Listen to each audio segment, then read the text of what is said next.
Hello family, அனைவருக்கும் வணக்கம். நான் தான் உங்க விக்னேஷ். நீங்க பார்த்துட்டு இருக்கிறது உங்க சேனல்ல விக்னேஷ்.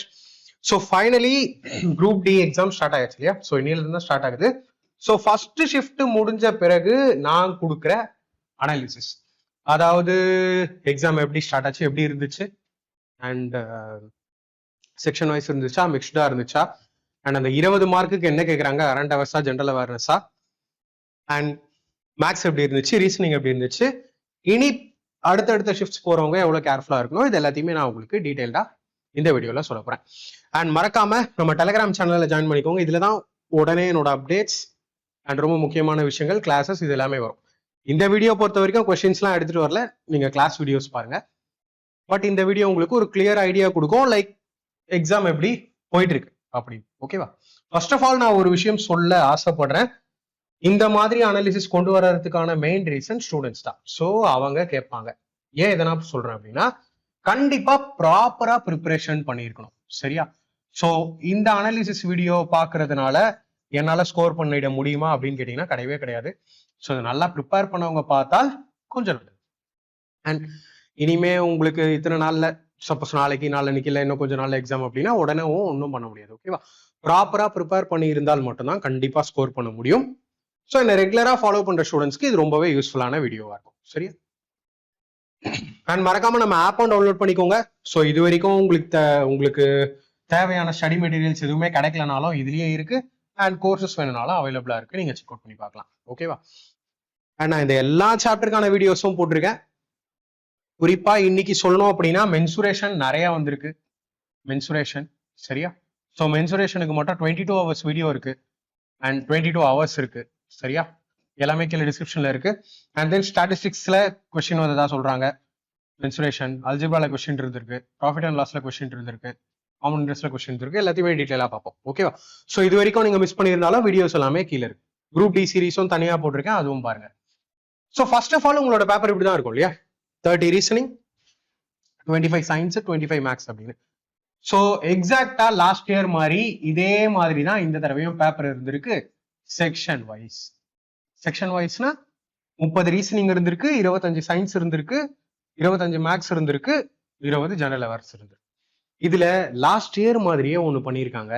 அது என்ன அப்படின்னா, இந்த 20 இருக்கு இல்லையா, மேக்ஸ், ரீசனிங், சயின்ஸை தவிர்த்து இந்த 20மே கிட்டத்தட்ட எல்லாமே கரண்ட் அஃபேர்ஸா கேட்டிருக்காங்க. லாஸ்ட் குரூப் டிலையும் அப்படிதான் பண்ணாங்க. நான் சொன்னல last minute tips and strategy வீடியோல கூட சொன்னேன் இல்லையா, கரண்ட் அஃபேர்ஸாக கேட்டிருக்காங்க. ஸோ இந்த தடவையும் அப்படிதான் கேட்டிருக்காங்க. அப்போ maths and reasoning plus science இதெல்லாம் கம்பைண்டா உங்களால 80க்கு 80 வரைக்குமே ஸ்கோர் பண்ண முடியும். பட் இன்னைக்கு ஷிஃப்ட் 1 பொறுத்த வரைக்கும் இந்த கரண்ட் அஃபேர்ஸ்லயே நிறைய கரண்ட் அஃபேர்ஸ் ரொம்ப ஈஸின்னு சொல்றாங்க. ரொம்ப டீப்பா இல்லாம ஒரு சில கொஸ்டின்ஸ் 5 to 6 கொஸ்டின்ஸ்லாம் ஈஸியா இருந்ததா சொல்றாங்க. சரியா? ஒவ்வொன்றா நம்ம டீட்டெயிலா பார்க்கலாம். ஸோ மேக்ஸை பொறுத்த வரைக்கும் இந்த சாப்டர்ஸ்ல எல்லாத்துலயுமே கொஸ்டின்ஸ் கேட்டிருக்காங்க. மேக்ஸை பொறுத்த வரைக்கும் என்ன சொல்லியிருக்காங்க அப்படின்னா, எஸ், மேக்ஸை பொறுத்த வரைக்கும் 25 இல்லையா, 25ல 3 to 4 கொஸ்டின்ஸ் கால்குலேட்டிவா, அதாவது நல்ல டைம் எடுக்கிற மாதிரி இருக்கும்ல, கால்குலேஷன் பண்ற மாதிரி. நான் சொன்னல அதெல்லாம் நீங்க 3rd ரவுண்டு இல்ல 2nd ரவுண்டு அப்படி பண்ணுங்க அப்படின்னு. அந்த மாதிரி இதுல ஒரு 3 to 4 கொஸ்டின்ஸ் தான். மற்றபடி வந்து பாத்தீங்கன்னா 20 to 22 கொஸ்டின்ஸ் ஈஸியா அடிக்கிற மாதிரி தான் மேக்ஸ் இருந்ததா சொல்றாங்க. சரியா? ஸோ இந்த சாப்டர்ஸ், அதாவது இது அனாலிசிஸ் தான், ஒரு ரஃப் ஐடியா தான். இதுலயே அக்யூரேட்டா எல்லாமே வந்து உங்களால எதிர்பார்க்க முடியாது. சரியா? ஸோ தப்பா நினைச்சுக்காதீங்க. இதுல மிஸ் ஆன சில சாப்டர்ஸ் இருக்கலாம், இதுலயே சில கொஸ்டின் எக்ஸ்ட்ரா கேட்டிருக்கலாம் இல்ல கம்மியா கேட்டிருக்கலாம். ஜஸ்ட் ஒரு ஐடியா. ஓகேவா? மற்றபடி ஓவரால் பேப்பர் பாத்தீங்க அப்படின்னா கிட்டத்தட்ட எல்லா சாப்டர்ஸ்லயும் வெயிட்டேஜ் கொடுத்து தான் கேட்ட மாதிரி எனக்கு தெரியுது. ஏன்னா இப்போ இவங்களுக்கு அல்ஜிப்ரால கொஸ்டின் வரலன்னு வைங்களேன், அடுத்த ஷிஃப்ட்ல வரவங்களுக்கு அல்ஜிப்ரால கொஸ்டின் இருக்கலாம். இன்னொரு சாப்டர்ல அவங்களுக்கு கொஸ்டின் வராம இருக்கும், அடுத்த ஷிஃப்ட்ல வரும். சரியா? இந்த மாதிரி ஷிஃப்ட்டுக்கு ஷிஃப்ட் வேரியேஷன்ஸ் வந்துட்டே இருக்கும். பட் எப்பயுமே கேட்கக்கூடிய சில இம்பார்ட்டன்ட் சாப்டர்ஸ் உங்களுக்கு சொல்லிடுறேன். ப்ராஃபிட் அண்ட் லாஸ்ல, டிஸ்கவுண்ட்லலாம் ரயில்வேவும் சரி, எஸ்எஸ்சியும் சரி, வெயிட்டேஜ் எப்பயுமே அதிகமா இருக்கும். அண்ட் தென் ரயில்வே பொறுத்த வரைக்கும் குறிப்பா சொல்லணும்னா இந்த மென்சுரேஷன், இந்த ஸ்டாட்டிஸ்டிக்ஸ், மறக்காம டெலிகிராம்ல ஜாயின் பண்ணிக்கோங்க. இந்த அதிகமா கேட்டிருக்காங்கல்ல சாப்டர்ஸ், அதோட லிங்கை அகைன் ஷேர் பண்ண போறேன். ஓகேவா? இனி போறவங்களாம் அதை பார்த்துட்டு போங்க YouTube classes. Okay, maths for reasoning ஏகப்பட்ட லிங்க் இருக்கு. ஸோ ரெண்டுமே சேர்த்து நான் ஷேர் பண்றேன். ஓகேவா? அட்லீஸ்ட் இதுக்கப்புறமாவது பார்த்துட்டு போங்க. ஓகே, ஸோ இந்த மாதிரி எல்லாம் மேக்ஸ்ல இந்த சாப்டர்ஸ்லாம் கொஸ்டின்ஸ் வந்துருக்கு. ரீசனிங்கை பொறுத்த வரைக்கும் ஈஸி தான், கண்டிப்பா ஸ்கோர் பண்ணலாம் அப்படின்னு சொல்றாங்க.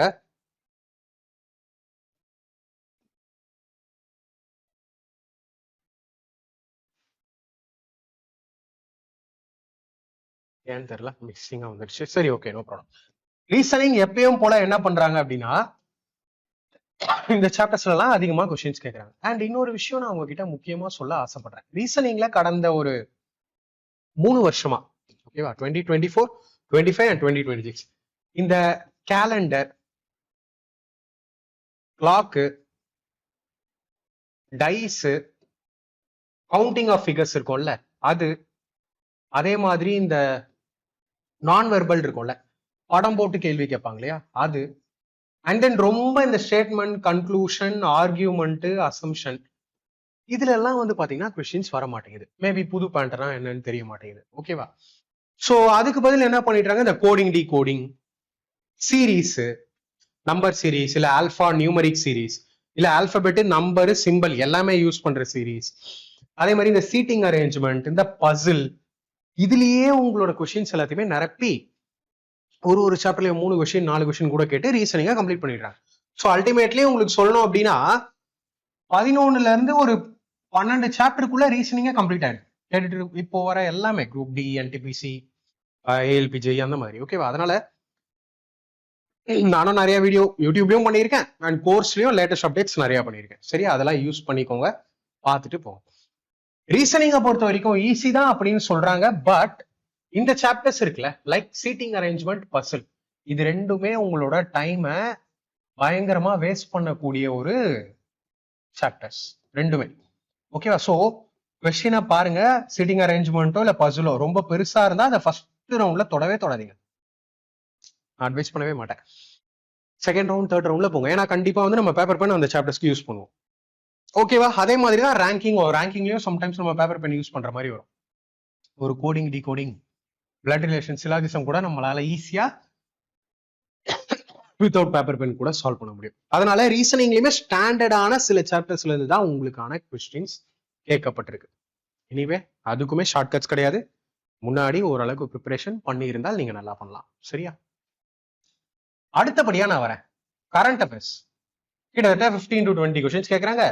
மோஸ்ட்லி கேட்கப்பட்ட கொஸ்டின்ஸ் வந்து ஃபர்ஸ்ட் 6 months பேஸ்டாவே இருக்கிறதாவும் சொல்றாங்க. சரியா? இன்னும் கரெக்டா சொல்லணும், இன்னும் எக்ஸாக்டா எதுல இருந்து படிக்கணும் பிரதர் அப்படின்னு கேட்டீங்கன்னா ஆகஸ்ட் 2025ல இருந்து, சரியா, இப்போ நம்ம ஜூன் இருக்குல்ல, ஜூன் 2026 இது வரைக்குமான சிஏ படிக்கிறது பெஸ்ட். ஓகேவா? பட் அதுவுமே ரொம்ப லாஸ்ட் மினிட் ஆயிடுச்சு. இனிமே படிச்சீங்கன்னா கஷ்டம். அண்ட் எல்லாருக்குமே உங்களுக்கு ஒரு விஷயம் சொல்லிக்கிறேன், கரண்ட் அஃபேர்ஸை பொறுத்த வரைக்கும் எவ்வளவு நம்ம ப்ரிப்பேர் பண்ணாலுமே மார்க்ஸ் மிஸ் ஆக தான் செய்யும். ஸோ இப்போ 20 கரண்ட் அஃபேர்ஸ் கேட்கறாங்கன்னா நீங்க ஒரு 8 to 10 ஸ்கோர் பண்ணாலே பெரிய விஷயம். சரியா? ஸோ அதனால நான் என்ன சொல்லுவேன்னா, அந்த 80 மார்க்ஸ்க்கு உங்களோட ஃபுல் எஃபர்ட்ஸ் போட்டுட்டு இந்த 20 மார்க்ஸ்ல ஒரு 8 to 10 மார்க்ஸ் அது வந்து நீங்க டெய்லி நியூஸ் ஓரளவுக்கு கம்மா கிராஸ் பண்ணி வந்து ஓரளவுக்கு கரண்ட் அஃபேர்ஸ் தெரிஞ்சுக்கிட்டீங்கன்னா போதும். அதுக்காக டெய்லி யூடியூப்ல வீடியோஸ்லாம் டைம் ஸ்பெண்ட் பண்ணாதீங்க. ஓகேவா? ஏன்னா அந்த 80 ஷேர் பண்ண பாருங்க. கரண்ட் அஃபேர்ஸ் எதுல இருந்து வந்திருக்குன்னா கவர்மெண்ட் ஸ்கீம்ஸ், நிறைய எக்கனாமிக்ஸ் பேஸ்டு கரண்ட் அஃபேர்ஸ் கேட்கப்பட்டதா சொல்றாங்க. பிஎம் மோடி ரிலேட்டட் நியூஸ் வந்ததா சொல்றாங்க. Military exercises, index based and app and portal related, strait of Hormuz, இப்போ நடந்துச்சு இல்லையா அந்த ஈரான் ப்ராப்ளம், அந்த மாதிரி ரீசன்ட் ப்ராப்ளம்ஸ் பத்தி. அண்ட் தென் நம்ம சிஎம் விஜய் அண்ட் அவரோட பார்ட்டி ரிலேட்டடா ஒரு கொஸ்டின் வந்ததா சொல்றாங்க. ஸோ இந்த ஷிஃப்ட்ல அட்டன் பண்ணியிருந்தீங்க அப்படின்னா யாராவது கரண்ட் அஃபேர்ஸ்ல என்னென்ன கொஸ்டின்ஸ் எல்லாம் ஓரளவுக்கு கேட்டாங்க அப்படின்னு ஜஸ்ட் ஷார்ட்டா, உங்களை வந்து பெரிய பெருசால் இருந்தா கமெண்ட் பண்ணுங்க அப்படின்னு சொல்லல முடியாதுதான், சாரி. ஸோ ஓரளவுக்கு தெரிஞ்சது. சரியா? இந்த ஷிஃப்ட் நீங்க அட்டன் பண்ணியிருந்தீங்கன்னா இந்த கொஸ்டின்லாம் வந்துச்சு ப்ரோ அப்படின்னு டைப் பண்ணுங்க. அது வீடியோஸ் பார்க்குற அடுத்த ஷிஃப்ட் போற ஸ்டூடெண்ட்ஸ்க்கு ரொம்ப யூஸ்ஃபுல்லா இருக்கும். ஸோ அன்பிரடிக்டபிள் தான். இதை போய் நான் ஒரு 6 monthsக்கு படிங்க, 1 yearக்கு படிங்க அப்படின்னு சொல்லும்போது அந்த 80 விட்டுறாதீங்க. இந்த 20 ரொம்ப ஃபோக்கஸ் பண்ணி அந்த 80 விட்டுறாதீங்க. அந்த 80 நல்லா படிச்சிருக்கீங்க, ரிவைஸ் தான் பண்ணணும்னா ஃபைன், கொஞ்சம் கரண்ட் அஃபேர்ஸ் போங்க, தப்பு இல்லை. ஓகேவா? அண்ட் தென் சயின்ஸை பொறுத்த வரைக்கும் கிட்டத்தட்ட எல்லா சாப்டரும் யூஸ் பண்ண மாதிரி கேள்வி. சயின்ஸ் சும்மா நான் இனிமே ஸ்டார்ட் பண்றேன் ப்ரோ, எனக்கு எதனா ஒரு இம்பார்ட்டன்ட் டிப்ஸ் கொடுங்க, எப்பயுமே மெசேஜ் பண்ணுவீங்களா நியூ ஸ்டூடெண்ட்ஸ், அந்த மாதிரி சத்தியமா முடியாது. Compulsory CBSE book. நீங்க செல்ஃப் ஸ்டடி பண்ணிருந்தீங்கன்னா சிபிஎஸ்இ புக், சரியா? அப்படி இல்லைன்னா என்னோட சயின்ஸ் கோர்ஸ், அது போதும். வேற எதுவும் பயங்கரமா தேவையில்லை. இதுலயும் new NCERT old NCERT content same தான். ஓல்டு என்சிஆர்டி கூட ஃபைன் தான். ஏன்னா கேட்கப்பட்ட சாப்டர்ஸ் எல்லாமே ஓல்டு என்சிஆர்டியோ நியூ என்சிஆர்டியோ ரெண்டுத்துலயுமே வந்துடும், சரியா? ஸோ கெமிஸ்ட்ரியோட வெயிட்டேஜ் அதிகமா இருந்ததா சொல்றாங்க. கெமிஸ்ட்ரியில கொஸ்டின்ஸ் வந்து நிறைய வந்ததாகவும் அண்ட் கொஸ்டின் எல்லாமே குவாலிட்டியா இருந்ததாகவும் சொல்றாங்க. உண்மையானு சொல்லுங்க. அண்ட் தென் பிசிக்ஸ்லயும் நியூமரிக்கல்ஸ் வந்தது. அண்ட் தென் பிசிக்ஸ்ல வெறும் நியூமரிக்கல்ஸ் மட்டும் இல்லாம தியரியிலையும் சூப்பர் கொஸ்டின்ஸ். தியரியிலையும் நல்ல லாஜிக்கா, அதாவது நீங்க கான்செப்சுவலா ப்ரிப்பேர் பண்ணியிருந்தா தான் முடியும். இந்த ஒன்லைனர் படிக்கிறேன், நோட்ஸ் கொடுங்க பிரதர் சயின்ஸுக்கு, இந்த மாதிரிலாம் கேட்குறீங்களா, சாரி, ஸ்கோர் பண்ண முடியாது. சயின்ஸை பொறுத்த வரைக்கும் ப்ராப்பரா ப்ரிப்பரேஷன் பண்ணா மட்டும் தான் ஸ்கோர் பண்ண முடியும், சரியா? அண்ட் தென் பயாலஜியில் லைஃப் ப்ராசஸ் லெசன் இருக்குல்ல, different system, digestive system, circulatory system, அதுல இருந்து கொஸ்டின் வந்து தான் சொல்றாங்க. Vitamins, cell chapter, tissue chapter, கிட்டத்தட்ட அனாலிசிஸ் பார்க்கும்போது நம்ம ஸ்டூடெண்ட் சொல்றதும் சரி, நானும் யூடியூப்ல வேற சில இதெல்லாம் பார்ப்பேன், ஓகேவா? பார்க்கும்போது கிட்டத்தட்ட எல்லா சாப்டருமே சொல்றாங்க. இது இல்லை அது இல்லைன்னு இல்லவே இல்லை. எலக்ட்ரிசிட்டியில நியூமரிக்கல்ஸ் பெருசா வந்த மாதிரி சொல்லல, மேபி உங்களுக்கு வந்துச்சா அப்படின்னு சொல்லுங்க. ஸோ எல்லா சாப்டரும் டச் பண்ணியிருக்காங்க. Motion important, force important, sorry எலக்ட்ரிசிட்டியில நியூமரிக்கல் வந்திருக்கு, வேற எதுலையும் நியூமரிக்கல் வரலன்னு சொன்னாங்க. லைட்ல வந்திருக்கு. கெமிஸ்ட்ரியை பொறுத்த வரைக்கும் atoms and molecules, chemical reactions and ஈக்குவேஷன்ல ஈக்குவேஷன் பேஸ் பண்ண மாதிரி ஏதோ கொஸ்டின் வந்ததா சொன்னாங்க, ஓகேவா? ஆசிட் பேசிஸ் அண்ட் சால்ட்ஸ் பெரிய சாப்டர், அதுல இருந்து question. So vitamin, cell, tissue, கிட்டத்தட்ட எல்லா சாப்டர்லயும் கொஸ்டின்ஸ், ஓகேவா? ஸோ தமிழ் மீடியம் ஸ்டூடெண்ட்ஸ்க்கும் பார்த்துக்கோங்க. ஸோ குரூப் டியை பொறுத்த வரைக்கும் நத்திங் நியூ. லாஸ்ட் இயர் பேட்டர்னான்னு கேட்டீங்கன்னா சேம் லாஸ்ட் இயர் பேட்டர்ன் தான். பேப்பர் வந்து பாத்தீங்கன்னா சில கொஸ்டின்ஸ் கால்குலேட்டிவ், அது எல்லா எக்ஸாம்லயும் நம்ம பாக்குறது தான், இல்லையா? மற்றபடி அப்கமிங் ஷிஃப்ட்டுக்கு போறவங்க கண்டிப்பா ஒரு விஷயம் சொல்றேன், தப்பா நினைக்காதீங்க. ப்ராப்பரா ப்ரிப்பேர் பண்ணியிருந்தீங்கன்னா ஈஸியா 80+, 85+ ரா ஸ்கோர் வர மாதிரி அட்டன் பண்ணிட்டு வரலாம். பட் நீங்க ப்ராப்பரா உங்களுக்கான டைமை கொடுத்து ப்ரிப்பரேஷன் பண்ணியிருக்கணும். ரொம்ப லாஸ்ட் மினிட்ல வந்து நீங்க புஷ் பண்ணீங்கன்னா ஏற்கனவே கொஞ்சம் பார்த்து வச்சிருப்பீங்களே, அதையுமே மறந்துருப்பீங்க, சரியா? ஸோ நிறைய வீடியோஸ் இருக்கு, கீழே லிங்க் டிஸ்கிரிப்ஷன்லயும் தரேன். நான் சொன்ன மாதிரி டெலிகிராம் ஜாயின் பண்ணிக்கோங்க. நீங்க இதெல்லாம் பார்த்துட்டு போகணும் அப்படின்னு ஒரு செட் ஆஃப் லிங்க் வச்சிருக்கேன், அதை நான் தரேன், கமெண்ட்ல பின் பண்ணியிருக்கேன் டெலிகிராம் லிங்க், ஜாயின் பண்ணிக்கோங்க. அட்லீஸ்ட் இனி வர நாட்கள்லையாவது நீங்க பார்க்காத டாபிக்ஸை என்னோட வீடியோஸ்ல பார்த்துட்டு கிளியரா போகும். அடுத்த வீடியோல பார்க்கலாம். Thank you friends.